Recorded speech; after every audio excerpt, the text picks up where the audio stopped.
ពណ៌ភ្លឺភ្លេខក្នុងការដ្ឋានចិញ្ចាំប្រហោងច្រើនពេកតតែហើបាយតុងស្ងួតគ្រើមស្ងួតគ្រើមស៊ីម៉ងច្រើនប្រាប់ហើយកុំយកធុងធ្ងន់ចូលតាមកម្មជនដើរប្រាប់ហើយកុំយកធុងធ្ងន់ចូលតាមកម្មជនដើររអិលដួលអីលើហើយអ្នកព្រីងអើយអ្នកព្រីងថាវីកុំនៅស្ងៀមស្ងាត់ប្រឡាក់ទាំងខ្លួនប្រានស៊ីមកជួម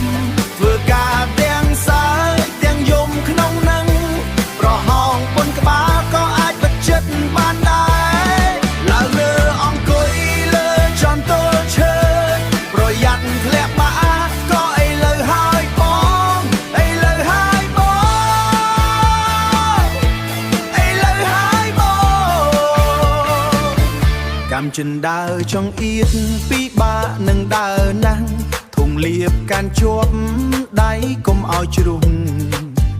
ចិញ្ចាំមុននេះស្លាវីឲ្យស្មើសិនចិញ្ចឹមដើរនេះស្លាវីឲ្យស្មើសិនកុំមើលតែប្រហោងធំពេកអីចាំខ្ញុំជួយព្រីងវីឲ្យស្អាតអ្នកព្រីងថា